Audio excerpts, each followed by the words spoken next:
What's going on, everybody? Welcome back to another episode of This is the Gaming Podcast. I'm Tim. Hey, this is Josh. And I'm Brenden. So this episode is going to be a little bit different because, again, we absolutely hate consistency. Fuck that shit, right, guys? Yep. Damn right. So this one is actually going to be a very news-heavy episode. There's just been so much news that has dropped over the past 2 weeks that we felt like we would kind of cheat everybody if we only kind of spent little times talking about, some of the major things that hit.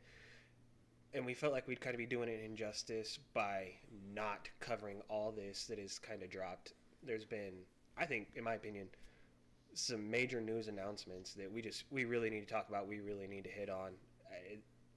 Just massive news. Yeah, absolutely. I mean, if we want to jump right into it, Let's do it. one of the,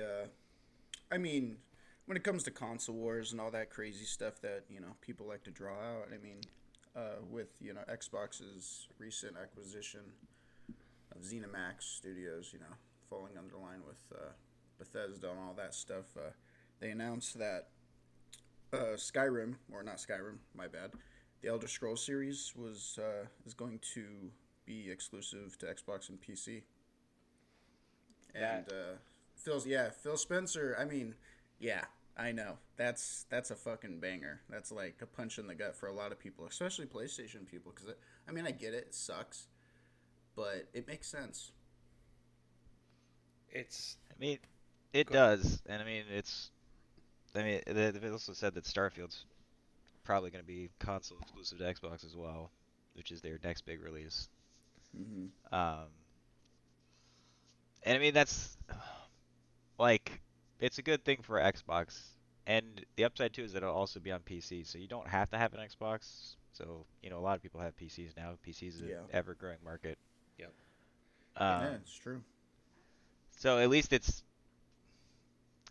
is going to sound like I'm purposely smacking on PlayStation, but at least it's doing more than PlayStation is, because PlayStation absolutely just locks their console exclusives into their PlayStation ecosystem up until relatively recently. But in the sense of the console wars, it does kind of suck in that aspect, if you will, because it's going to kind of create that further divide between Xbox and PlayStation, with Xbox picking up the exclusive of the next Elder Scrolls. But at the same time, being an Xbox fan and having always played Xbox since the original Xbox, I'm excited that we finally get another great exclusive to add to our catalog that, has been shared between the two consoles. Now we get something that's more on our side rather than, PlayStation always having the great exclusives, if you will. I think probably what honestly really hurts this the most is that Elder Scrolls used to be, on everything, or at least almost everything. And it was split, and that now that Microsoft acquired them, it's reverting to this situation. So it's kind of like they had something and now it's being taken away. Yeah. Instead of just like, oh, we have some, like if it was another Forza or whatever, that's never gone off of Xbox, but this is something that's already been on PlayStation at one point, and something that people have been invested in and enjoyed, and now it's being kind of taken away from them in a sense. And like some positive aspects to it. But it's also, people can see it as negatives because it comes to the, it not being on PlayStation. Is a lot of people don't get that multi-platform games are kind of really held back by that multi-platform aspect. Because, when you look at PlayStation's hardware and Xbox's hardware and PC hardware, it's all different. So as, third-party companies that, make games for all three, they have to divide, the game amongst them. So I guess you could say that a lot of the game's potential is not fully realized because it's not, because when you look at PlayStation exclusives and look how great they look, because, they're specific to PlayStation's hardware. And then you got PC games that are only on PC. And there are so many of them out there that come around and you're like, wow, that looks amazing. So, at least for the game's sake, I think it's a great thing. Because, even though, now it's exclusive, but it's such a great and well-known franchise that, it's only going to look incredible, It absolutely is. And speaking on the limitations of the different consoles, this is probably completely a pipe dream. Me being, I'm not gonna say I favor PC more, but there's definitely games that I just want to play on PC because no matter what, PC looks a hell of a lot better than any console so far. Well, Is yeah, it's the powers. Depends they on your PC, but yeah, Yeah. generally. Well, mine does. Mine looks really fucking good. Yeah. It would be nice if they want to talk about limitations between hardware. Then what they should do, and again, this is probably not even completely realistic, is make these games for PC and then eventually port them over to console. So that way they have the baseline of what the game's going to look like off of PC, and then they can port it over to consoles and adjust it and fix it as they need. So that way you at least have this nice, beautiful, visually appealing game on PC. Yeah, I mean That's that's actually how it starts out, kind of. If correct me if I'm wrong, that's it a starts on PC. misnomer. It's PC is actually typically harder to develop for, um, just because of the way we all build PCs. Because Right. you got to be able to run, like 20 different graphics cards, and that also ties into making sure that they can match up with like the different types of hard drives. And like, there's literally millions of different combinations of hardware on a PC, Yeah, Yeah. that it has to run if you want it to run on a PC. Um, I and while mean, that's obviously less of a problem for like smaller indie games, that aren't as graphically intensive and stuff like that, um, because they can just make their stuff more or less run on anything. yeah. But like for something like bigger and crazier, like it can be difficult. Whereas if you're on like an Xbox, well, now you have to develop for two Xboxes because of the Series S and the Series X, Yeah. and still the Xbox One a bit. Yeah. And well, I mean, like I know. My brain just took a shit. Um, because I mean I know with like a lot of those hardware limitations and all that stuff, even when it comes to PCs, various different like hardware you can throw into it. I mean, a lot of game developers partner up with you know PC. I don't know what the best word for it. A lot of the hardware companies for PC, they partner up and makes specific stuff with them, like something themed. Where I guess that makes kind of sense to where like if a game is kind of like being adapted to a PC, Mm-hmm. I would imagine they focus on a piece of hardware for that PC to kind of hey, it works best with this. Well, I Right. mean that's why they have PCs have those benchmarks and like minimum required stuff. Yeah. Like that's why every time when like PC specs come out for a game, it is. I mean, I wouldn't say it's like a big deal, but like for major releases, it's kind of important because it's like, hey, can my PC run this, or do I need to make some upgrades Yeah. before I play this game? Um, That's that's no, go ahead, something. Tim. Okay. Yeah. It's just saying that's something that I always check when I look at games is what. And I know like my PC, my laptop is fairly new. I've got a great graphics card, great processor, RAM, and all that. So right now, there's not really many games that I can't run, but that is Mm-hmm. definitely something that I look at when I go to pick up games. Like when I picked up Horizon Zero Dawn the other day, I was checking to see like, okay, how is my PC going to stack up compared to this game? And of course, I'm well above their recommended settings, above their like they have like recommended, and they have like I forget what It's Steam usually calls it. minimum. Yeah, It's minimum. usually minimum and recommended are That's what it usually the Yeah. only is. two that they show. I know. Well, I mean, like even for a lot of people who don't have PCs, I mean, there's one of the most popular, at least streaming services when it comes to like cloud gaming is that NVIDIA's GeForce Now, and it's a great way for people who don't have powerful PCs to do that what monthly fee, yearly fee, and stream their Steam library when it comes to even like now with the PlayStation exclusives coming to PC. It gives people a chance to try them out, Yep. give it a shot. And I mean, like even when when we talk about like the PC's hardware limitations, even when Microsoft just pushed out the new Windows 11, I mean it's having massive issues. A lot of people are reporting that it was a botched launch, and it's not It working on a lot of PCs, even powerful PCs. every every new Windows is terrible as it starts. Yeah. Literally all of them. I So I mean, I saw a little bit on that, so I was like, oh well.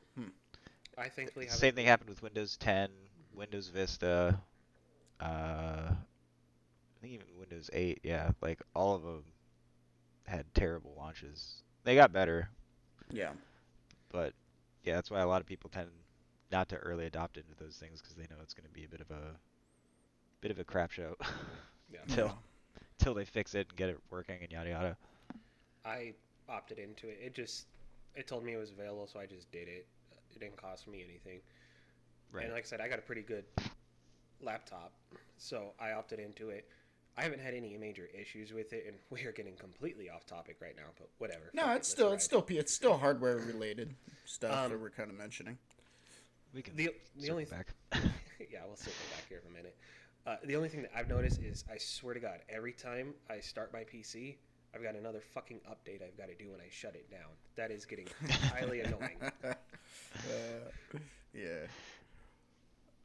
But when it comes to back on topic, gaming news. I mean, look at what happened with GTA's remaster of that of the three games: Grand Theft Auto 3, Vice City, and San Andreas. We kind of touched on this last episode, but I think it's still kind of prevalent. Like, still seems like it's It still is, yeah. kind of an issue that is it back on PlayStation and is it back on PC yet or back on Steam? I mean, you can. I mean, I think it is back on PlayStation, to the best of my knowledge. You can still get it on PC. Like they're still letting you purchase it for some reason. Right. And they've dropped, I think, 2 updates since it came out. Yeah. To help. So it's gotten a bit better, but um, I think I touched on it the last one. Like the launch on PC in particular has been so bad Hmm. that they actually re-released the original 3 games in that state, like before they took them down to make this definitive trilogy or whatever. Right. They So they released the old re-released, versions.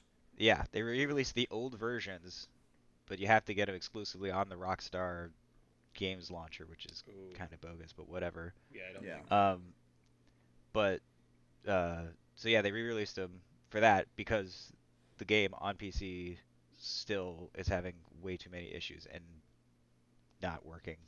Yeah. Which I mean, I mean, we did like like we've been saying, we did mention it in one of our previous episodes, but I mean, when I played it, San Andreas on Xbox for the first time in the remaster, I mean, I tried playing it in its fidelity mode, or it's favoring graphical quality.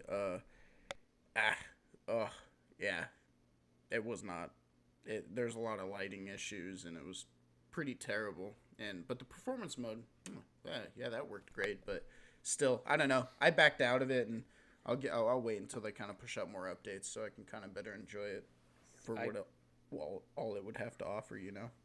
I played it too, and as soon as I switched to graphics, like, I swear it was like a complete 180 of the game, and It was. cleaned up so much. So to me that doesn't bother me very much because I could fix it right there on the spot, and I can still play this game that I grew up playing. So it doesn't really necessarily bother me too much. I just put it on the back burner because I've got other shit that I'm trying to play right now. Yeah, back catalog. Yeah. I Yeah. would say that the dryness of 2020 kept us ill prepared for all these games that are about to No, not me. launch, Not and me. now my back catalog's like hammered, and I'm just like, oh god. I don't want to divulge too deep into this, but it wasn't the dryness of 2020 that had me stacking up games. It's my obsession with Warzone is what has me stacking up games. I was gonna say, if anything, for me, 2020 helped me get through some of my backlog. Yeah. I would love to say that it helped me get through some of my back catalog, but No. I was a guilty I was All, guilty of playing Warzone 2. let's say all summer, all we did was Gosh. play Warzone. That's your Yes. own guys' fault playing I that I know. dumpster mean, fire. come on, like everybody was out of work because of COVID stuff. So me and Tim here, we abused the hell out of Warzone. That's for fucking sure. Or to And abuse then the hell out of us. coupled with that, when all those games finally launched this year, I mean, like we've been getting game after game after game after game, and I'm like, oh shit, Yeah, they're Yeah, really. it's gonna keep happening too. It is. Yeah. And it's only going to get better from here. Yeah. So speaking of botched launches, let's bring up Battlefield, Josh. Okay, so as me being a massive Battlefield lover, when it comes to I personally like it more than Call of Fanboy. Duty. Yeah, I do. I don't know. It all started with Bad Company 2 for me is kind of like what I got into I here thought you actually played- because of. Because it's still the best Battlefield. Well, thought you- no, okay, so like my introduction to Battlefield was due to you and Brenden, because you were the ones who mostly convinced me to get into a lot of the games I've been into, but that's where it started. And then Battlefield 3, I thought it fucking was incredible. because the first Battlefield that I played was it 1943? That World War II one? No, that came out in the 1942 or Xbox 43, I Arcade, don't right? remember. Didn't that come out in the Xbox Yeah. Arcade? Yeah. Yeah. That's when I played it. I can't remember if that one was 42 or 43. It was something Yeah. like that, but it was. I think it's 43 because I think 42 was like the original one. But I want to say that was my introduction to Battlefield, and then I want to say that that's where I convinced you, Josh, to come join us, because I remember all three of us plus Tommy and Dylan playing that one. I don't. Yeah, we did I play can't. that one a lot because it Yep. came out for the Summer of Arcade stuff. Maybe I did. Okay, so it was the arcade version, right, on the 360? Yep. Okay, so then I do remember playing that, so maybe that was the first one I was into. I just And distinctly remember Bad Company 2 more than anything Well, for and some then reason. And I think Bad Company 2 was released shortly thereafter, and then that's where we really divulged into the Battlefield series. Yeah. Yeah. Yeah. So yeah, there. Yeah, Battlefield 1943 is Mhm. the arcade version, Okay. and that was Okay, yep. 2009 that summer, Yeah. and then Bad Company 2 came out in like March of 2010. Okay. Okay. So, yep, that okay. makes so, sense. Yeah. I mean, yeah, because it started, Battlefield 1942 and, Yep. Bad Company 2 and then Battlefield 3. I feel like Battlefield 3 kind of really, changed the game for me because I Yeah. feel like it really kind of got grounded and more realistic, at least to, like, the feel of the game, to, like, modern, weapons and how they're wielded and whatnot. But, Yeah. And then Battlefield 4, and then now with, Battlefield, 2042, or forgive me if I... Yeah, 2042. Forgive me if I'm wrong, especially since I love Battlefield over here, not remembering. I played the beta. There was I think 2 different betas for it. Yep, there was. There And was one it for the was- series and one for the regular Xbox. I mean, I mainly... So the first time I played the beta, I played it on the Series X. It was very glitchy. Still fun. And it wasn't until the second round of when, the betas came out again, is when I played it on the the Xbox One version. I think it was with you, Tim, before Yeah. you got your Series X. Yep. Whew. Yeah, that was some glitchy stuff. And which on that fact, when it released, it's still relatively glitchy like those betas were. And so I know Xbox Ones and I believe PlayStation 4s have it more rough with a lot of the glitches, obviously. But I've played a little bit on the Series X, and it's still glitchy. There's a lot of server lag issues. I know there's an issue. I forget what it's called specifically, but there's some realistic aspects to like the shooting, and when you're shooting at somebody, there's like this kind of like glitch to where your bullets aren't hitting them for some unknown reason. I should have looked more into that, but there's just a lot of glitches, and it just proves to the point that you look at all these games that are coming out and just so ill prepared. They could say because it was COVID, this that, and I don't know. I mean, I'm still enjoying it, but you know, Yeah. And just to preface this, I haven't played it yet. I've just kind of seen news on Facebook and Twitter and stuff like that. Is this was like the most anticipated Battlefield, which every new game is always the most anticipated. So I take that with a grain of salt. But this had like the biggest flop in the Battlefield history. It got such bad reviews because of these issues that were carried forward from the betas. yeah, I would say the biggest thing that's currently saving it right now for a lot of people, a lot of Battlefield vets, as you could call a lot of the OG gamers that have been with it forever, is Battlefield Portal. It's a mode in it that combines all the battlefields, like from Bad Company to Battlefield 3, 4, the World War II ones. In Battlefield Portal, essentially pits you, allows you to kind of customize your like how you want the game to go, and it pits the versions of each game against each other in different various modes, which is a lot of people are in love with that, and it seems like it's a saving grace in a lot of areas for the game.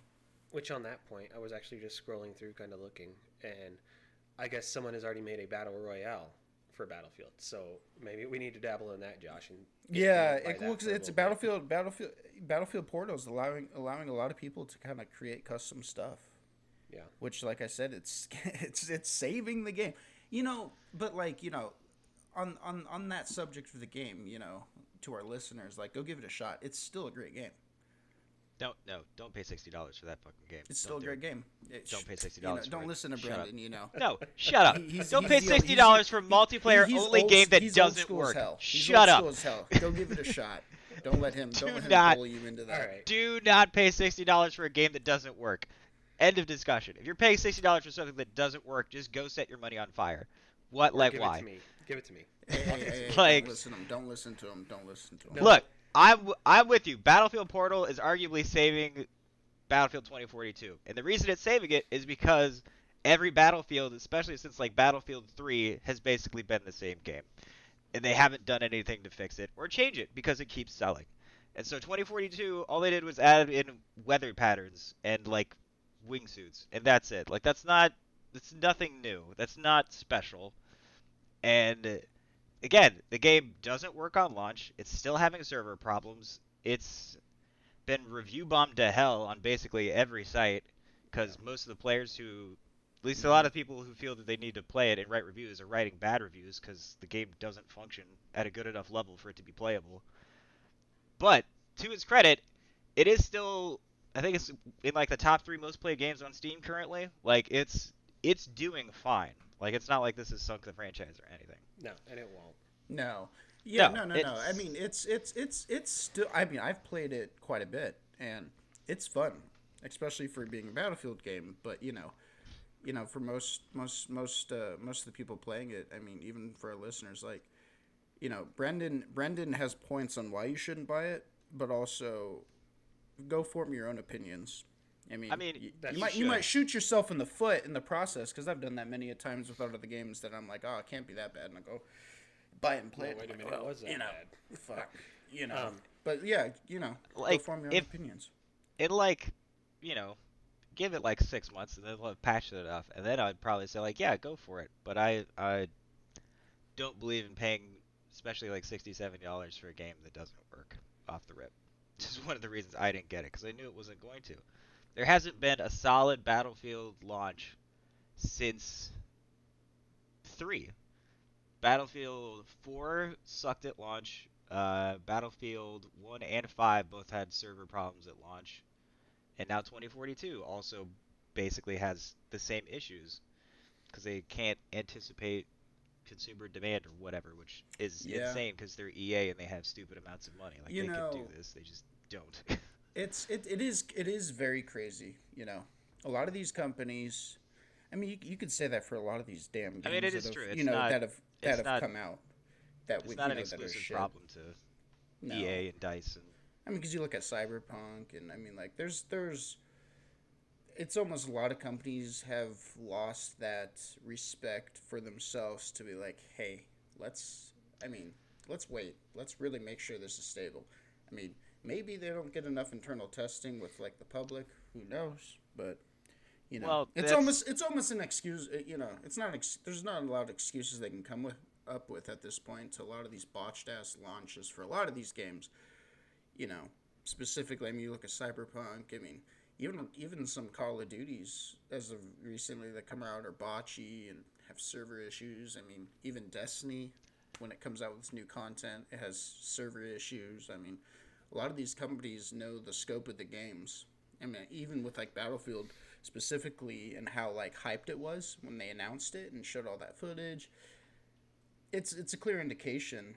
I mean, you would think that like, okay, let's get the server maintenance and all the server, the scope of like what we need to expect on point. But a lot of companies just don't do that anymore. well, that's a whole different discussion that we can Yeah. have at another point. But I mean, but like, hey, to give credit where it's due, I mean, Halo Infinite.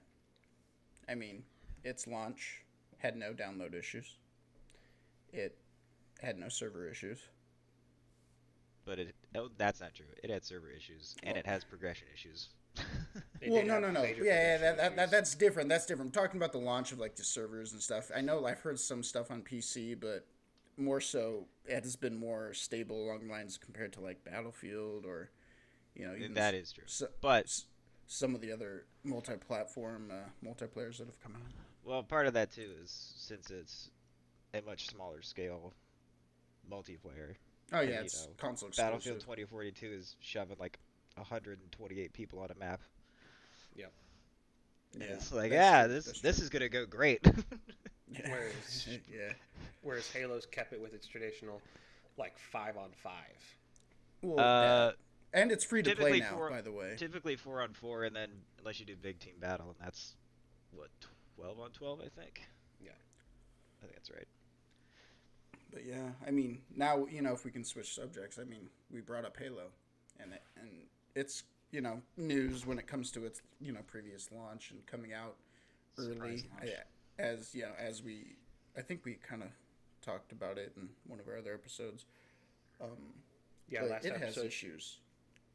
last episode you does. predicted that Halo was going to I, be released. I did. Hey, Brendan was like, I don't know. Well, Hey. to be fair, we were both right because it's not the full game, and it's not. No, it's still it's- beta. Yeah, it's still Yeah, it's technically still a beta. beta. They're just Yep. letting it all your progress carry over, and this is going to run into its eventual full launch whenever they decide that. Yeah. Is. And mind you, listeners, this Halo is still beta. A lot of people don't realize that. I mean, I see a lot of discussion online and in the Twitterverse and wherever else. A lot of people don't understand this is still beta. And on that subject, it has some of the most terrible progression issues. I mean, I've played the crap out of it so far because it's super fun. Which At least when it comes to its main weapons of the game, like UNSC specific, like the AR and the pistol, It feels work like great. Halo again. It feels like Halo again. There are balancing issues coming with it still being beta, because like a lot of the power weapons are very unbalanced, underpowered in some areas, maybe melee issues, and it comes with the territory of it still being beta. But specifically, it's progression. So with Battlefield, God damn it, Halo being free to play now, they stated that they're gonna introduce the Battle Pass system that all these games are doing now, and it was pretty cool to look into it at first, but the more you look into it, its content is very dry, and the grindage that they announced with like how you progress through the Battle Pass, specifically how you earn XP, is exclusively challenge based, and Yep. it's absolute. I mean, at first you're like, "Oh, this is cool," but after a while, you're like, "Oh fuck, this is terrible," and it really is. It's pretty bad, honestly. So what Josh is kind of hinting at is to level up in the battle pass. It is grindy as fuck. Like I think I It played is. for a few hours, and I'm not even past level 1. And we must have played 10 to 15 fucking matches, winning most of them, and I'm not even past battle Yeah, pass you're level not. 1. You're not rewarded. I mean, okay, they pushed out an update recently that gives consistent 50 XP for every match completed.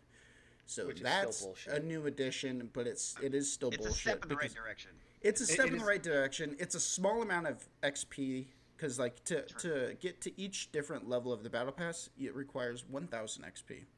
And so you got to imagine. I mean, I feel bad for a lot of the people who don't know how to grind specifically, or even kind of like trying to manage doing a challenge during each match. Because one of the other faults, I mean, I could be wrong, is I believe when you're in a match, you can't see your challenges. So you literally have to remember from when you were at the menu screen to when you're in the game. Like, okay, this is the challenge I'm working on. So it's very grindy, especially if you're forgetful or it's pretty bad. Well, I it's problem with the challenge-based stuff is it sort of forces you to play the game. Um, the way they want you to play it. well, I mean, not necessarily the way they want you to play it. It makes you play somewhat because the challenges are issued somewhat randomly.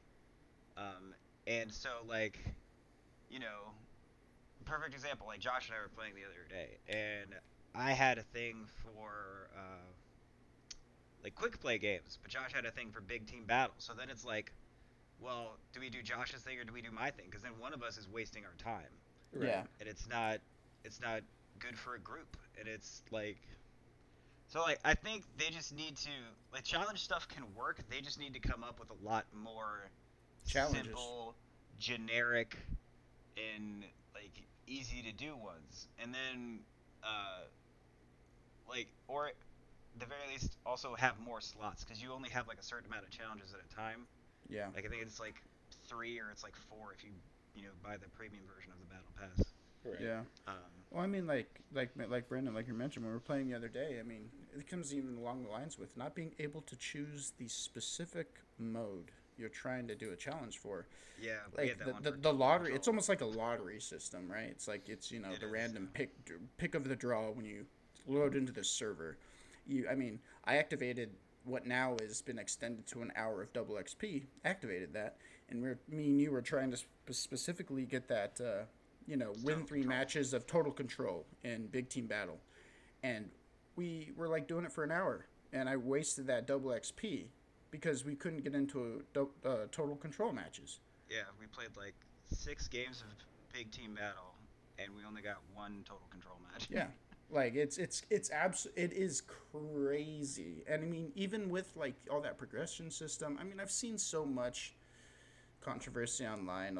There's always going to be assholes online here or there about bashing on people who complain about the game, which all the people complaining about the game have valid points. I mean, when it comes to like personalization of your Spartan, like that is massively hidden behind the battle pass, and also has a lot of lack of content when it comes to customizing your guy. And a lot of people find massive attachment into a video game where they can really personalize their character. But that's even so with the issues of the battle pass is trying to get all the armor that is even in it is near impossible. Well, it's not that it's entirely possible. It's honestly one of the biggest problems is that the battle pass has a lot of fluff.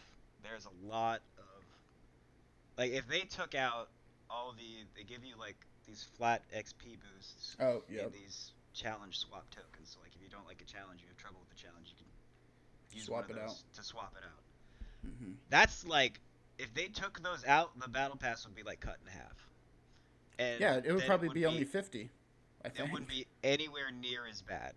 Yeah. But they put all this extra fluff in there, and they even did it for like that event pass thing that's going on right now. The I forget what the name of the event is, but the one with like the samurai armor set and stuff.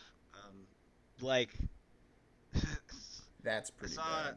I saw an article on it, and somebody like did the math, and it was basically like if they took out like all the fluff and then combined some of the pieces and some of the emblems because of the way they do cosmetics is kind of bullshit. I don't think the cosmetics themselves are bullshit. I just think the way that they do them.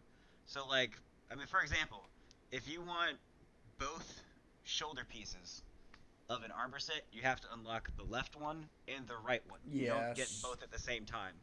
if you want if you want a logo, you have to unlock the logo for your ID card. Then you have to unlock it for your armor, and then you have to unlock it for a vehicle, and then you have to unlock it for your gun. So there's like 4 separate unlocks. That should be one unlock. That's Yeah, insane. I agree. Absolutely. I mean, because even because like a lot of people don't know. I mean, this battle pass is Halo Reach themed, and there's armor that's not even in the battle pass that you should be able to acquire. So it's very very fluffed, and you think like how you mentioned, Brendan, like with how they put like, oh, get to battle pass level 30 and you get the left shoulder piece, and then 31 you get the right shoulder piece. No, it's not even that close. They're usually like even No, farther yeah, yeah, apart. yeah. Well, because they're botched in between of that fluff of like the XP. Yeah. Oh, you got that one battle pass level, you only get the XP, and it's just like, oh, okay, you know. Now, to be fair though, they have talked about that they are hearing all the complaints and stuff about the battle pass loud and clear, and they're claiming that they're gonna make some fixes. But obviously, That is true. That is true. the week they said that is Thanksgiving, so they have the week off, which is great. So Not they're saying hearing they should it. be working Thanksgiving and stuff. But are they actually going to do anything about it? I hope. I mean, I think they will. I mean, it's gonna take time. Like, it's not gonna happen tomorrow. Yeah, Like, I mean, that's the thing. I know we all want immediate results, but realistically, like, this is gonna take time. Yeah. yes. A lot of people are vocal about everything, especially the customization of your Spartan to the color scheme system. Everything that we've just recently talked about. Like, they've heard all those complaints, and all those are the main complaints.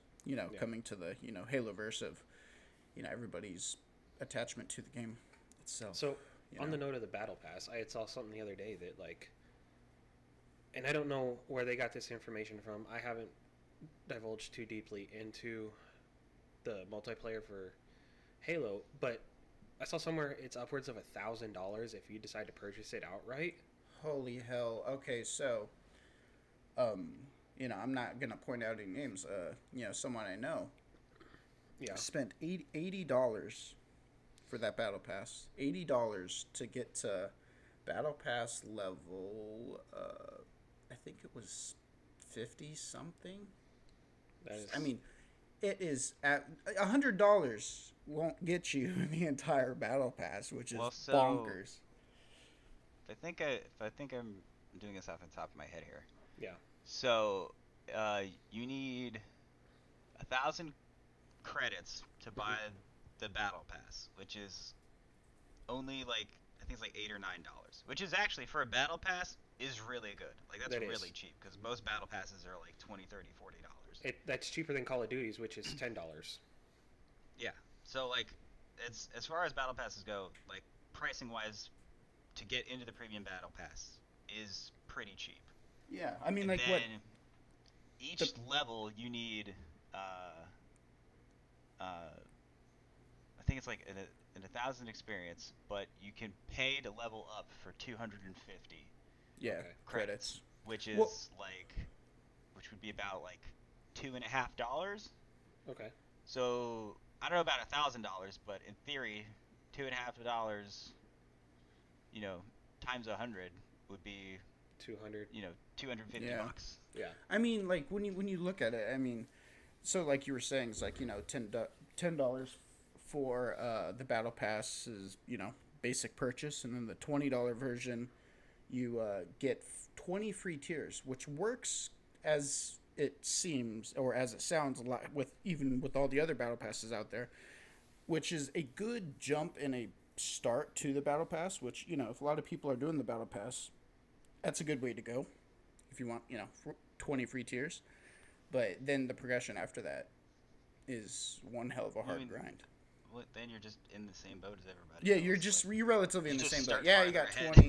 20. Yeah, you got 20 tiers, but good luck getting the rest. Well, you do get Specifically. with that higher tier battle pass, you do get some XP boosts and a few other bells and whistles. But even then, you're still again in the same boat, and you're still in the same progression issues. You're just farther Yeah. ahead in the battle pass to start. But I mean, yeah, because even with that challenge system, like we were saying, is it makes it almost works against the multiplayer experience too, because it makes it so damn hard to do the challenges because they're very dry. I feel a lot of the challenges, and it can be very aggravating to your multiplayer experience. Yeah. So if As of if there's any like advice we can give our listeners is just kind of play the multiplayer stuff to enjoy it, because the battle pass is definitely an issue, and it could be very aggravating to a lot of people, and is aggravating for a lot of people. So right now, I'm just gonna play Halo multiplayer as like just a stress-free game, especially when I want to step away from Call of Duty like I have. If I just want to play a game, play with you, Josh, or you, Brendan, it's just gonna be something I'm just gonna play just to fuck around on. I am not gonna chase this battle pass at all No, don't. until this issue is resolved. Yeah. It's and like we mentioned a little bit earlier, is this or God, my brain is so torched. This Halo's experience, how they catered it to kind of feel nostalgic to Halo 3 and whatnot, or even Reach sort of. It feels great. I didn't like Halo 5. I did not like Halo 4, but it has a lot of those aspects of the control scheme, but it's more true to Halo 3 and Halo Reach, in like just the fun of it, I guess you could say. So I'm enjoying it thoroughly when it comes to just playing it casually. Let's give this game some credit. It is a stunning game. It is. It is Oh yeah, it looks beautiful. great. Sounds great. Yes. And I it feels like Halo again. It really does. It really does. I haven't played Halo since Halo 3. I've never been a huge fan of the Halo series. I've actually come around on Halo since I've been playing Destiny more, because they're kind of, sort of, not really similar games. You can kind of compare them, but you cannot say that, hey, Halo is Destiny. Not at all. But I've come around on Halo because of Destiny, and so I love the mechanics of Halo and how it plays. Yeah. I mean, like what, Tim, correct me if I'm wrong, but a lot of your issues with Halo 3 in the past was how buffed everybody's health is, but like with, the progression of multiplayer games these days, specifically, Battle Royales, I mean, those games specifically have a lot of buffed health with the armor and then the health and then downing them. Like, so your transition into this Halo was more easy just because you're specifically used to shooting the shit out of somebody, Yeah, it wasn't necessarily because of the buffed health, if you will. It was because I came from playing first-person shooters like Battlefield and Call of Duty, so I'm used to killing somebody in 2 to 3 bullets. Playing Halo or Destiny, you're killing somebody in 2 to 3 magazines, okay? So that's where my issue with it originally lied. Now, as I'm older and I've kind of progressed and I've expanded my horizons on what games I play, now I understand, okay, Halo and Destiny, it's going to take a fuck ton of ammo to kill somebody. Call of Duty, Battlefield, not really that much. So now I can make those separations, and I can enjoy those games for what they are, instead of be like, oh, fuck this game, it sucks, because I can't ever kill anybody.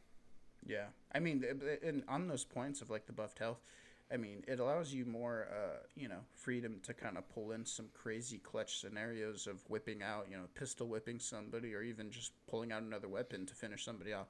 I mean, it creates a lot of crazy fun moments that I've experienced. And it's like stress-free, and you can have fun with it. Whereas, like, I really don't want to sit here and do comparisons all day, but like when we talk about Call of Duty, you get into these battles and you need to be focused and you need to be precise with your movements. Whereas in Halo, you can be running, jumping around, doing 360s. You can just have fun with it. It doesn't necessarily need to be as precise with Call of Duty. You don't need to hit every single shot. You can miss some and still kill somebody before they kill you. Well, yeah. I mean, and with like, one of the things why we all like big team battles with, all the crazy vehicle combat and, credit, I'm not a bad Warthog driver. I mean, Brenden may differ. Debatable. It's it's thoroughly enjoyable, honestly, with, just all of what Halo offers. See, Brenden, you need to see the clip that me and Josh got with the Warthog. Oh, yes. I have to show you that later. All right. Whew, no, here. Beautiful. This is literally what happened the first time Josh and I played Halo Infinite together. We right, got in a Warthog. He drove 3 feet flipped the fucking thing into a hole and killed both of us. That was the You know, first thing he did. The first thing. Sounds like I've Josh. seen it happen to thousands of players in each match I've ever played. Okay, it's just a thing that happens. That was literally the first experience. I'm like, Josh is like, all right, I'm gonna drive. I'm like, all right, I'll hop on God, and then he literally just drives it into a hole, and yeah, just drove it into a hole basically. This is a short version of it. Yeah, and then I'm like, well, we're not letting you drive again. Yeah. Like... Well, hey, I've gotten better. Let's just put it that way. It's true. A few It scenarios. hasn't been quite as bad, but yeah, but fun though. I mean, it's just fun moments. Realistically, it is. And again, I feel like we spent this entire time bashing Halo. I know it's because I think, hey, listeners, Brenden, Tim, clearly we're enjoying Halo. I think that's why we're kind of talking about it a little bit, more than we have most of those other games, when it comes to GTA or Battlefield and such. But yeah. So now we're going to kind of transition a little bit again. I just want to bring up a couple points in the simulator world because I have been absolutely garbage about talking about simulators in their news. So I definitely need to hit on them.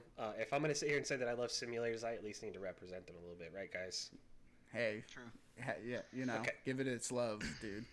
So one of the big things that's come out over the past couple weeks is SCS Software, which makes they're the great game developers for American Truck Simulator and Euro Truck Simulator.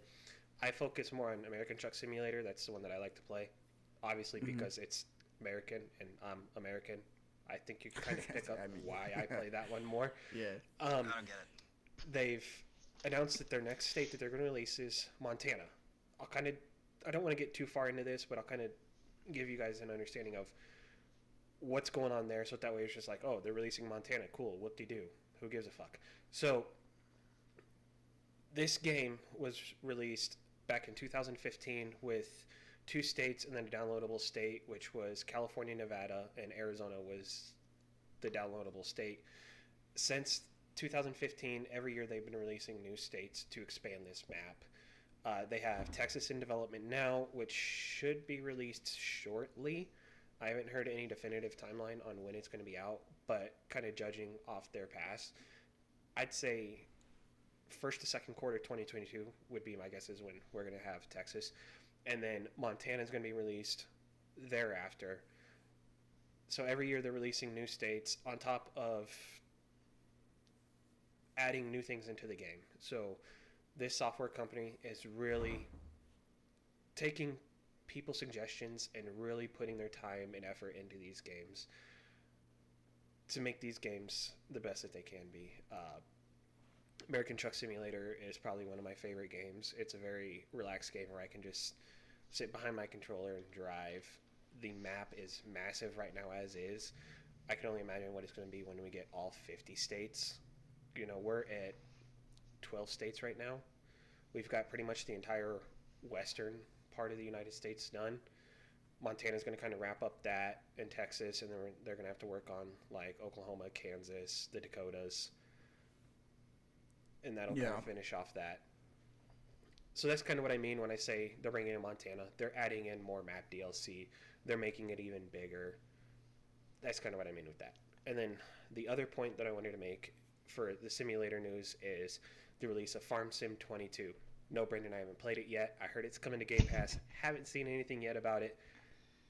Like I saw rumors that it's coming to Game Pass, which is not going to surprise me because 19 is on there now. 17 was on there previously. So as soon as 22 is on there, I'm going to get it. I don't really feel like forking it out on PC just yet. I will eventually. I'm just kind of being cheap. But Farm Sim 22 is out. I have heard nothing but great things about that game so far. I'm absolutely excited to play it. Yeah. Yeah. If you like simulators, if you like Farm Simulator. Farm Sim is a blast. Go watch videos. I'm not going to talk too much about it. Just go watch videos on it. If you ever had any sort of dream of sitting behind a combine harvesting a field, this is a game for you. I promise you. I mean, for the sake of respect, maybe I should try it out. But God, that's so not. I when I think about it, I'm like, I don't know if I could sit there and farm. So it sounds boring, but to me, it's mindless fun. You don't have to put any sort of effort into it at all. I've sat in front of that game for 3 fucking days last year, Farm Sim 17, and I was sick. Like I was just sick. I had a cold, and I sat in front of that game because it was A, it was something to do. B, it didn't require any effort whatsoever, and it kept me entertained while I'm at home sick. So that's where I really have an appreciation for that game. There's just Yeah. it doesn't require anything other than Much effort. Yeah. yeah. Okay, and then Which is pretty cool and unique because I mhm, mean, there's a lot of games a lot of people can relate to, especially specifically on that front when it comes to just like say you feel like ass or you're yep, sick yep, and you don't really want to do a lot of movement. I mean, because yeah, that can even come down to like some arm and hand movement. I mean, yeah, you know, that seems like a very specific game that can allow you hmm, to literally sit there and enjoy without much effort. yeah. A lot of simulators are like that. American Truck Simulator can be like that. There are times that it does require a little bit more focus. That's more of like when you're driving around in the cities, when you're backing up, things like that. Whereas Farm Sim, to me, is 100% mindless entertainment. Yeah. So, I mean, yeah, I get that because then you're not having to like it's not like it's a first person shooter where you gotta be no, on the stick, eyes wide open, no. listening for all this shit. You're just like, I'm just driving a tractor. Yeah, you throw Yeah. some music Yeah. on. Like, what I would Yeah. do is I'd have, like, my iPad set up next to me with a show playing, and then I'd be playing Farm Sim. I'm not a big TV or movie person. I kind of just had it there for like background noise, if you will, but I just get lost, plowing, seeding, cultivating fields, and to me that was a lot of fun. Yeah. I mean, I get it. It's a game that evolved out of uh, like Harvest Moon and Hmm. Stardew Valley and stuff like that. Yep. Yeah. Those like older kind of town slash farm simulators where it was about having like a nice, calm, relaxing experience without having to, shoot a billion bad guys on screen or whatever. Right. Yeah. I And mean, then, go ahead, Josh. it comes along with the territory. I mean, you think a lot of games nowadays really don't have a lot of that personalization of like the relaxation. I mean, Hmm. like what Skyrim recently, came out with its anniversary update, and it has some of the, added some realism aspects, including some farming stuff. But I Yep. believe that's like a $7 purchase of that additional content. But when you think of like like you're mentioning with like the relaxation and stuff, um, when you play a game specifically for when it comes to like maybe being able to remodel your house in the game or anything like that, that's almost similar along the lines to where like you could literally just kind of sit there and relax Yep. and get lost in doing that Yeah. specifically, right? So I mean, for a lot of our our listeners, that's that's the broader experience, especially when it comes to like how Tim's mentioning Farm Sim is it's one of those games you can put your mind on like that chill mode and just vibe with it. Which is, it, to me, is very enjoyable. There's definitely days that I just don't want to put a lot of effort into games, but I do. I thoroughly enjoy video games. So Yeah. being able to play simulators like Farm Sim, Truck Sim, and any of these other simulators that I got, it's nice to be able to jump in those and still be able to do something without having to do something, if that makes sense. Yeah, exactly. No, yeah, I get it. It's kind of So like Minecraft in a little mellow yeah, way. yeah, like the sandbox mode in Minecraft where you can just build shit all day. You don't have to worry about fighting off monsters and stuff. Yeah. All right, so I think we're going to transition to the last little bit of news. That's probably going to trigger a pretty big conversation. I know it was released previously, but then for the 20th anniversary, Xbox put this letter into their museum, which is what you were saying earlier, Brendan, is that back in Yeah. 1999, Xbox actually tried to acquire Nintendo in a deal. Well, tried might be pushing it. They they said Attempted? attempted might be more accurate. They Yeah. made an offer ostensibly. They sent Nintendo board of directors and stuff a letter asking if they were interested in being acquired by Microsoft. And if I remember correctly, the response at Nintendo was laughter. Like apparently the board just like laughed it off and then threw it away and said no, no, thank you. Um, but yeah, Microsoft made a little online museum website thing that you can go visit, and they have put that letter in that museum. And theoretically, that is more or less the forming of what would be Microsoft Games Division, which would lead to the Xbox and Yeah. Halo and all that jazz and yada Yeah. yada yada.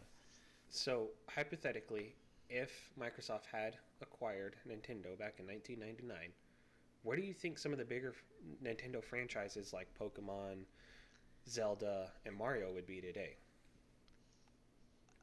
I mean, I hate to sound boring, but Yeah. probably about the same. I mean, part of it would just really depend on what Microsoft's intervention would have been. Yeah. Like, if they had bought them out, if they'd have been like, hey, you guys need to do this, that, and the other. But Right. if they had been hands off, odds are Nintendo would probably be in about the same space that it is now, I mean, being Nintendo, being that Yeah. weird little outlier that still has Right. all these Yeah. amazing games. Because like I don't think Microsoft would have been like, well, now we're going to develop a console and you need to develop on that. Like I think if they had bought Nintendo, they would have let it be Nintendo. Right. It's Yeah. kind of the boring answer, but I mean, maybe Nintendo would be in a completely different direction. Maybe they would be more graphically focused, or. Yeah. Yeah. I And was. Go ahead, Josh. no, go ahead. So I was just kind of thinking about this over the past couple days when we decided this is the episode we were going to do, and then reading that letter, or reading about that letter rather, is I'm kind of thinking like, okay, so where would like Zelda be today? Would it be this full blown RPG first person like we have with Skyrim I think so. and any of those other games? Sorry, Elder Scrolls, not Skyrim. Or would it still have that little charm and cartoonish feel that it does with the previous Zelda titles? Looking at Pokemon, would it still have that charm, or would it be more realistic? Which I think a more realistic Pokemon game would be fucking dope. I Um, mean, like with what Brendan said is yeah, depending on like Microsoft. If Microsoft did acquire Nintendo, it would depend on the how much they would stick their fingers into the process of all those games. But I think yeah, I would think it would have relatively been the same. I mean, maybe there might have been some of those Nintendo titles that maybe yeah. could have gotten screwed over, but you know, I would think that like Mario and Zelda would keep where they're at, because you can't ruin those. The best thing about those games is the charm and the livelihood that it brings. Whereas like I said with Pokemon, I think it'd be fucking sick to have a more realistic style Pokemon game. Doesn't need to be like an every year type thing. yeah, Just like a one time deal, more realistic.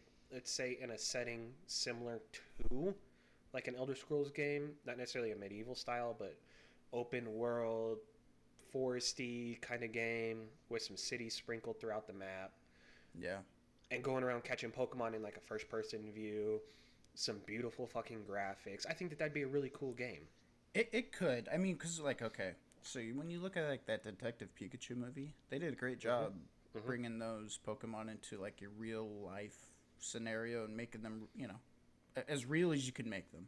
But then there's the other side of that coin where I've seen some terrifying realizations of some of those Pokemon where it's like, oh, that could be a Right. horror movie.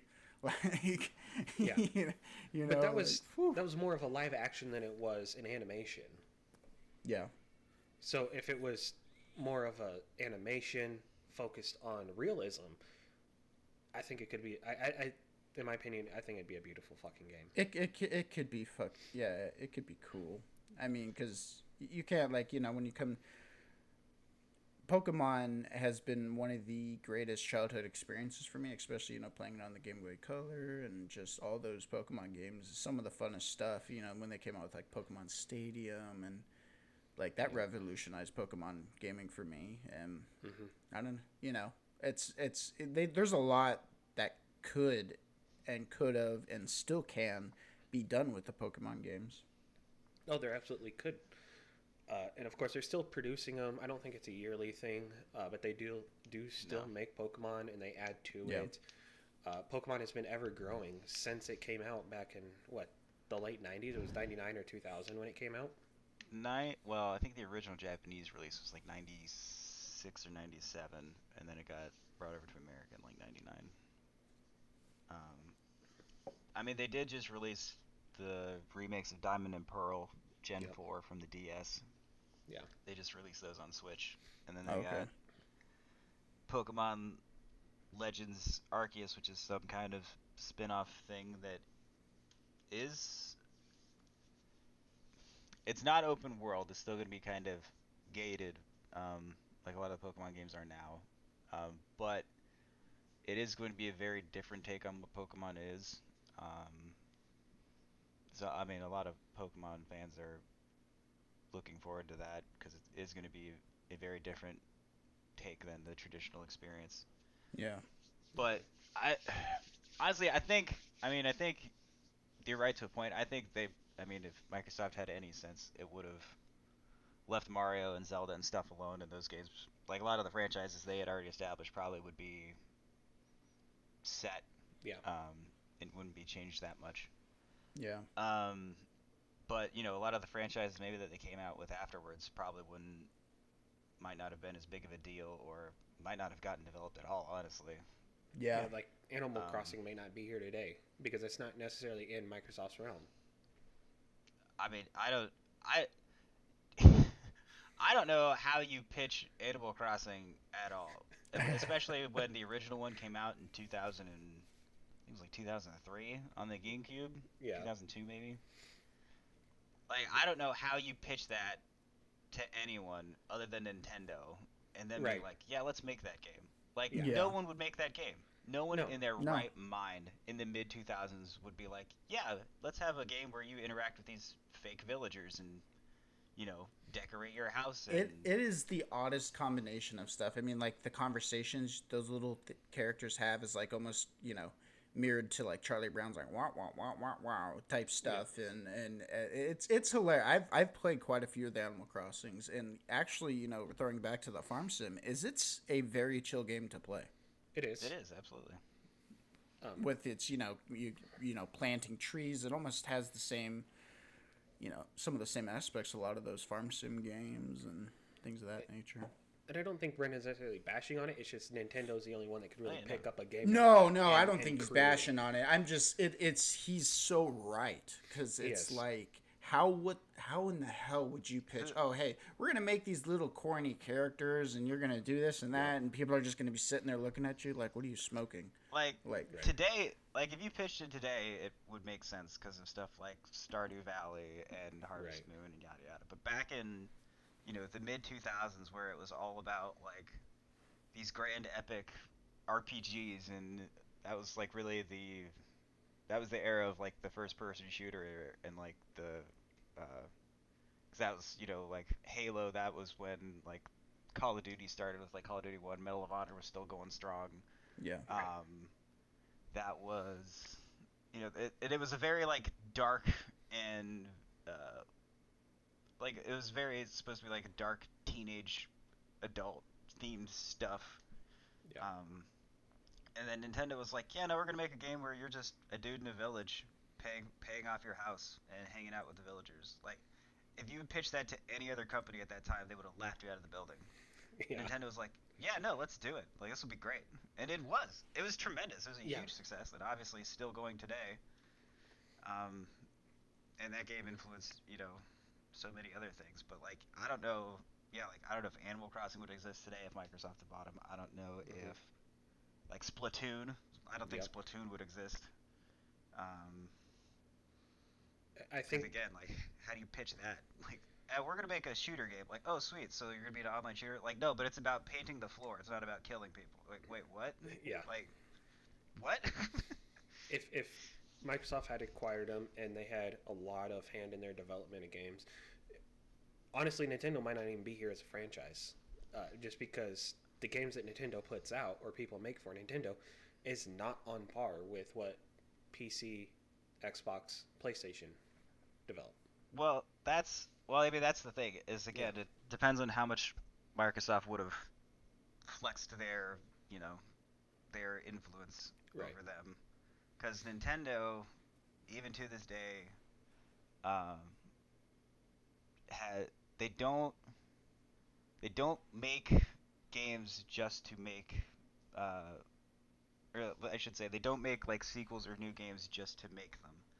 Like, I'm sure they could if they wanted to. They could make a Mario every year and it would sell like hotcakes and Right. Yeah. you know, we'd all love it and yada yada. And maybe that's something Microsoft would have made them do.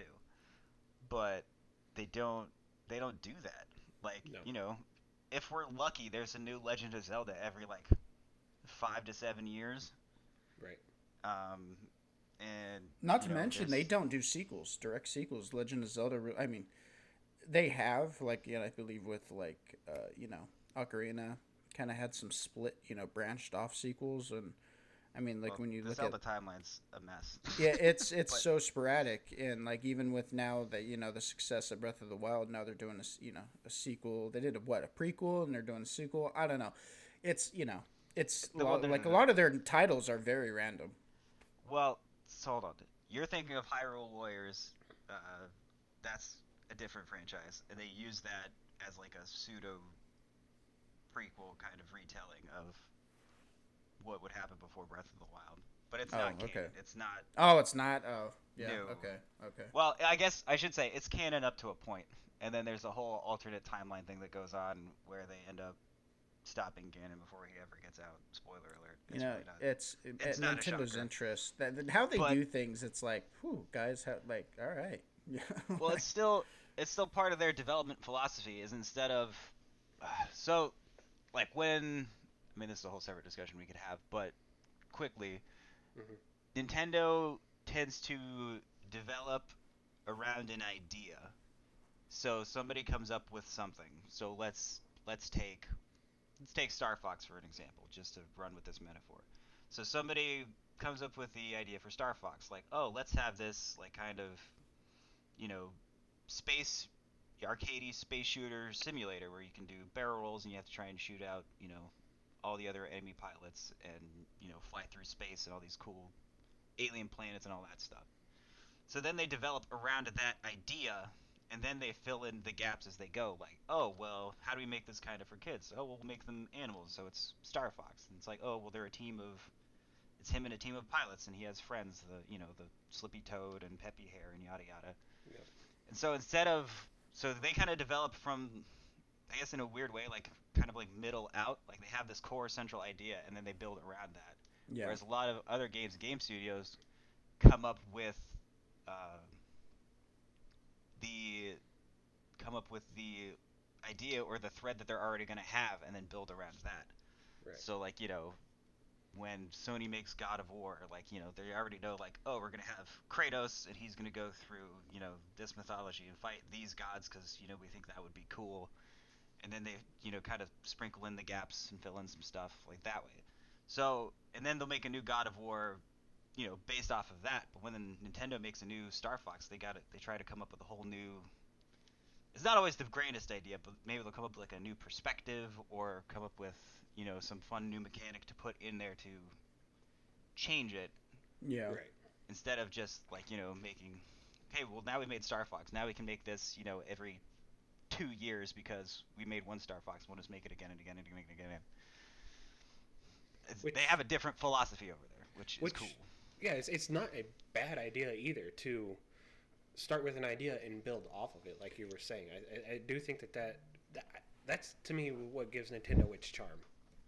Well, yeah, and it helps their games have more staying power because you're building off of that idea, and that core idea needs to be something, whether it's good or bad, makes it unique instead of just being like, oh, we're gonna make another first-person shooter or another Yep. action-adventure game that Yep. we've all seen a million times. Instead, they try to come up with something unique and different. Yep. It's part of the reason why people remember. I mean, yeah, part of the reason why people remember Nintendo games so fondly and have strong memories of them is because of that's the way they do things, and then they build the good stuff on top of that. They lay this great foundation Yes. of the game instead of Yes. Instead of like doing like three things at the same time and just trying to Right. cobble it all together. And then I know I said this last time, but I think last little bit of news, and this is just gonna be a quick mention, if you will, is I think it's I know it was like official, but they're definitely in the development stage of another skate game. Yeah, they confirmed that a while ago, but it's still We're, I don't think we'll see it until probably 2023. it's If I Yeah. had to take a definitely guess. gonna be a while. And now with and I read something about this the other day about I think it was about Elder Scrolls 6 is and skate might fall in the same I guess category or thought process if you will. But like Grand Theft Auto and Elder Scrolls is these are games being developed to last for years. They're not games that are going to be produced or developed yearly. They're looking at like the longevity of these games. So I'm wondering if Skate's going to kind of follow the same direction as this Follow is going to be a suit. game that Yeah. you can play for 5 years down the road and it still be relevant and a fun game to play 5 years from now as it was today. I think that's. I mean, I hope that's true, and I mean that's more of a change in design philosophy Right. in general in all of gaming right now. Is that you don't need to be Madden or Call of Duty and release Nope. a new game every year to try and have a game make money and a franchise make money and yada yada. It's like you can Yeah. stick with that one game, and as long as you keep putting content out for it and making sure it's loved and cared for, and build a decent enough community, like you can make money off of that, and that's Oh, way absolutely. cheaper. It's way cheaper than building a whole new game. It's way more efficient. It's a lot easier because you already have the game out and you're just adding to it. Maintaining Um, it and adding to it. Yep. yeah, and you don't need a team of like you don't need a whole team starting over from the beginning every time and paying all those people. Like it is a much more cheaper, efficient, healthier for the workers and stuff too. Yeah. Like there's almost no downside to doing it that way. Yeah. Well, and then Um, they do It's they it's can it's neat as hell. I mean, I welcome it more now. So, I mean, because if you think into our our past and playing our games is, I mean, look how much we've. I mean, specifically me, how much I've replayed so many titles, and the fact that video game companies are kind of now more realizing the potential to give some longevity to the game. In between, like when you say like like look at the Elder Scrolls and the massive time gap in between of like when the next sequel would come out. It's cool, and it's a cool idea, especially if done right. Giving that, uh, you know, you know, a roadmap of content that's gonna yeah. last a while. With Elder Scrolls, I wish my only complaint with Elder Scrolls 5 Skyrim is that they would have if they wanted it to be a 10-year game, they should have given us a little bit more than remasters and graphical updates. They definitely should have tried to push a little bit more content, which they did in the beginning, but it's been what 7 years since we've actually seen good content come from them, good downloadable content.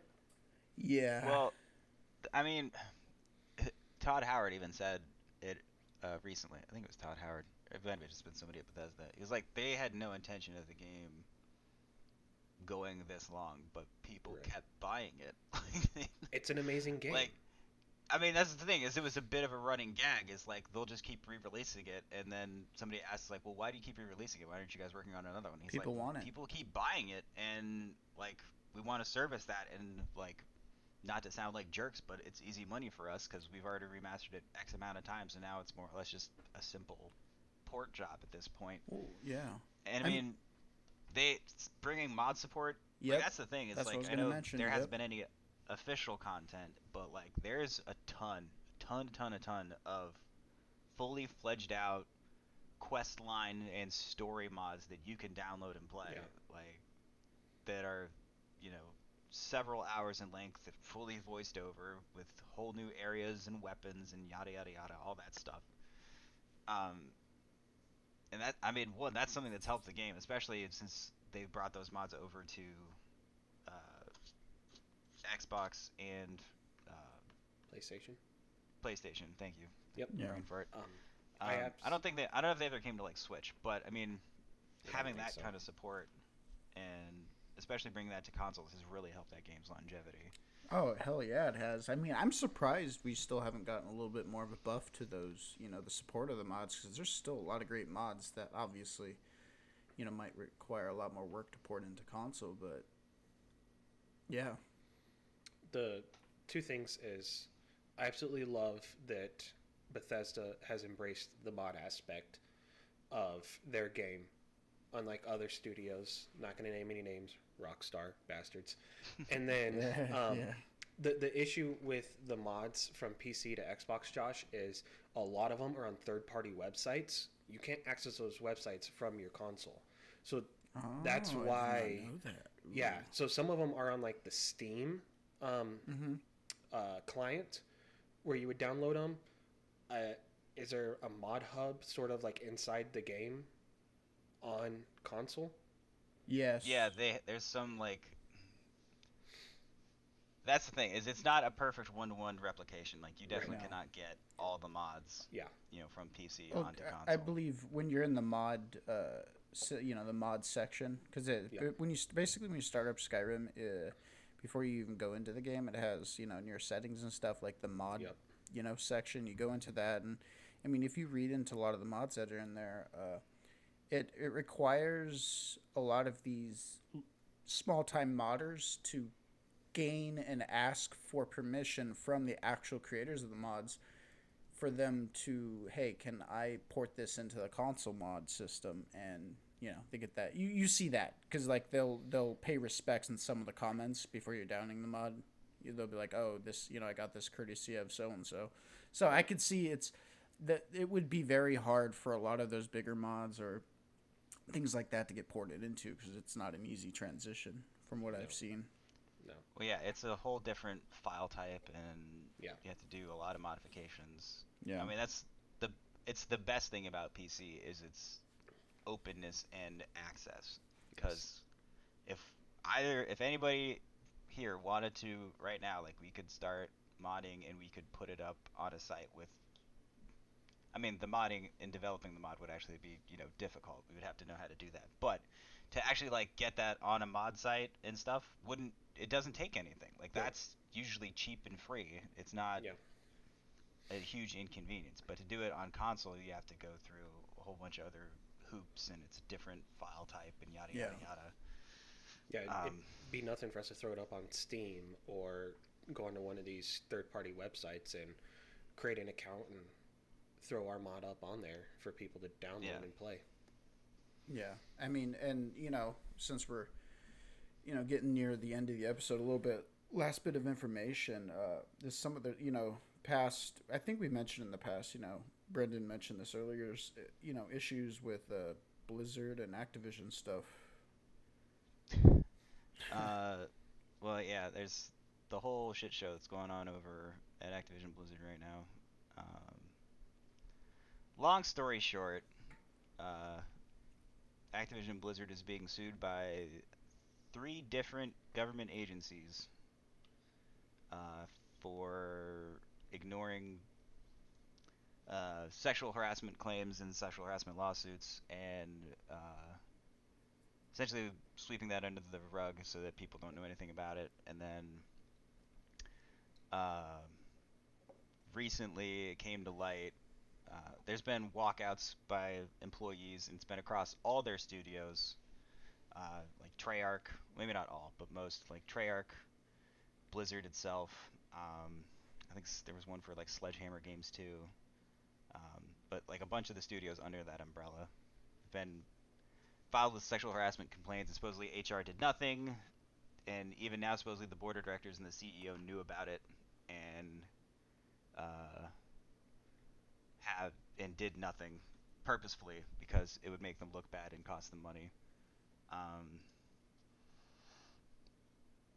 and supposedly now that there's a reckoning, there was a report in I think it was the Wall Street Journal that yeah, allegedly Bobby Kotick, who is the current CEO of Activision Blizzard, knew about the allegations and swept them under the rug and hid that from investors uh, because it would make them look bad and lose money, and then he would have gotten in trouble. Um, it's a whole long story because it's been going on for months and months and months now. But that's the big thing out of that is that supposedly Bobby Kotick knew, which would not surprise me because the man's a slime ball and he always has been. Um, there's a whole other diatribe I could get into, but I won't. Hey. I don't want to get too deep into that because I want to keep I mean, we don't have to. I want to keep politics and controversial shit out of this podcast. But that type of behavior just has no business being in the workplace, regardless of where you work. Me being in the military, it is hit on huge sexual harassment and assault and stuff like that.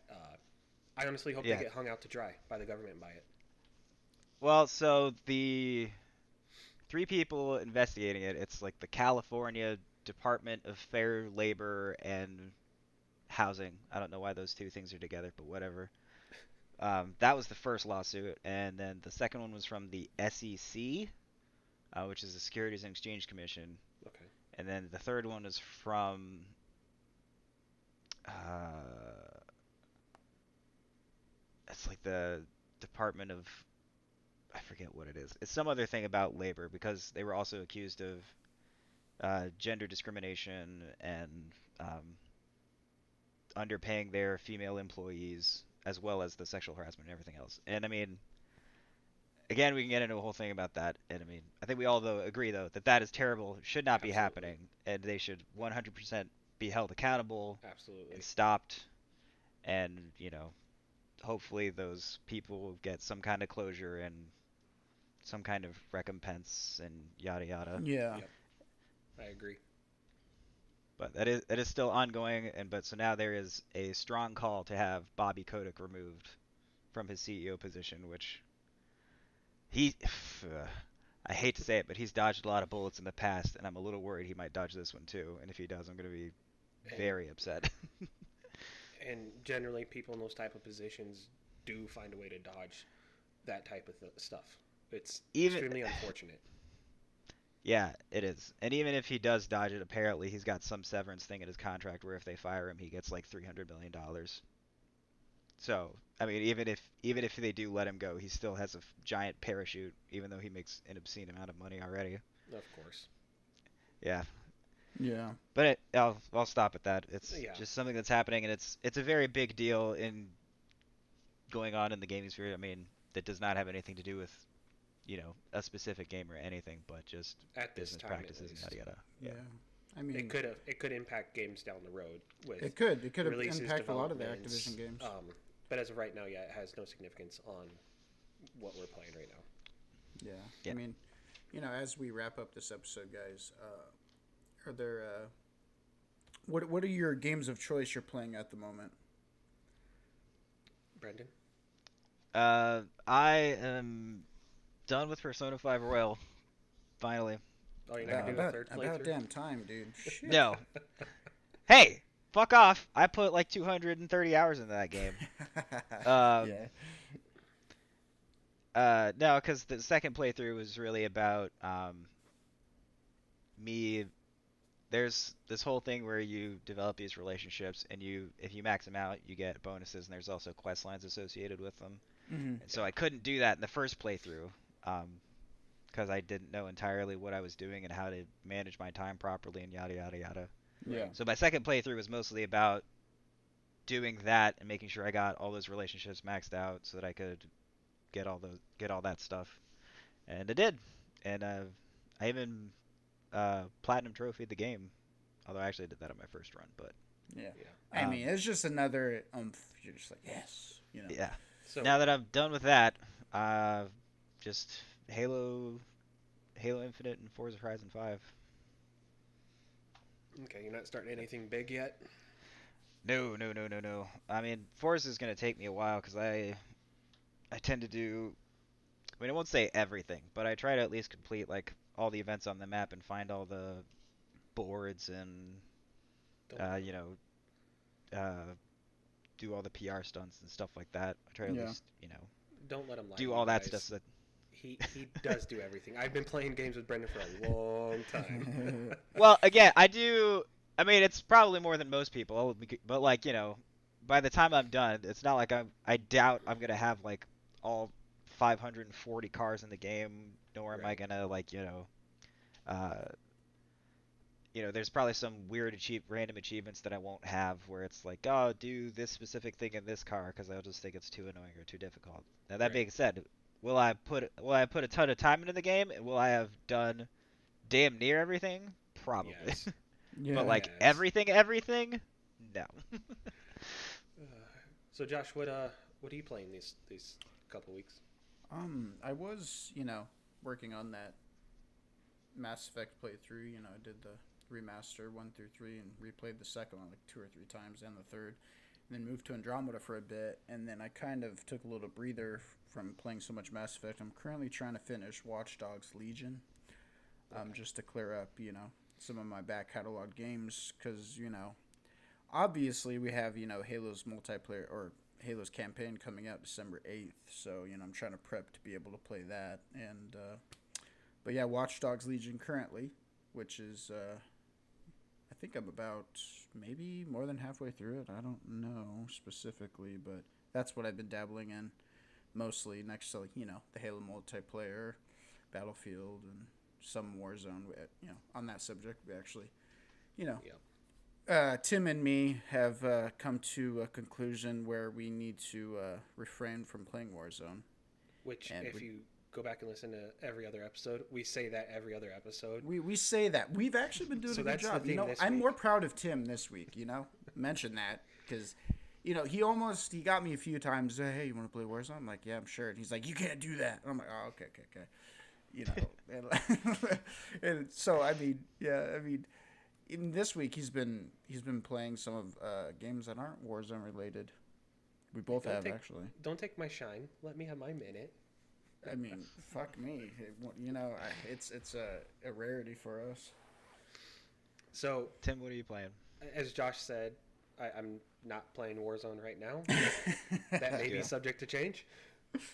Let's be real here. No, Yeah, it is real as hell for sure. Just I don't beat- do it. It's really easy. I beat Mass Effect, so now I'm on to Mass Effect 2. I've got Nice. like 3 hours in the Mass Effect 2. Holy fucking shit. It is a world of difference between 1 and 2. Like, Yeah. I was like damn near falling asleep playing it because it's so fucking dry, if you will. It's not dry in the sense of content. It's just hard to play. Especially going Yeah, over the to first- Mass Effect 2. The first one's rough. Even with all the enhancements and stuff they did in the Yes. Legendary Collection. The first one's It's like I was actually mentioning it to him yesterday. I was like, as he was nearing the end of Mass Effect 1, he was asking me a little bit about Mass Effect 2. And I'm like, the best thing about Mass Effect 1, if you can pull through it and play through it all, is it sets you up to really know how to play the shit out of the second and third one, because they're way more easier to play, and doing your side missions or everything is way more descriptive, and you know where to go. And being brutally kind of like beaten by Mass Effect 1's dryness and like lack of like waypoints and stuff really sets you up to really be pretty damn on point with Mass Effect 2, honestly. Yeah. So, playing Mass Effect 2, and then I also picked up Horizon Zero Dawn. I've got like 45 minutes into that game. I picked it up and was able to play for a little bit one morning. I definitely want to get further into that game. I'm playing that on my computer, so I'm bouncing back and forth between my Xbox and my computer. I've got a game going on each of those. Trying to keep Warzone off. I haven't really touched any simulators, which sucks because I love simulators, but I got to get through these other games. Yeah. So I think that's going to wrap it up for this episode. Thank you guys so much for joining us yet again. We do really appreciate it. Thank you guys. Link trees are in all the bios, descriptions. Please subscribe, follow, 5 stars, likes, thumbs up. Leave us a comment. Just reach out to us. Don't be afraid. And we will definitely see you guys next time. Yeah. Thank you guys. This is Josh. Thanks for listening, guys.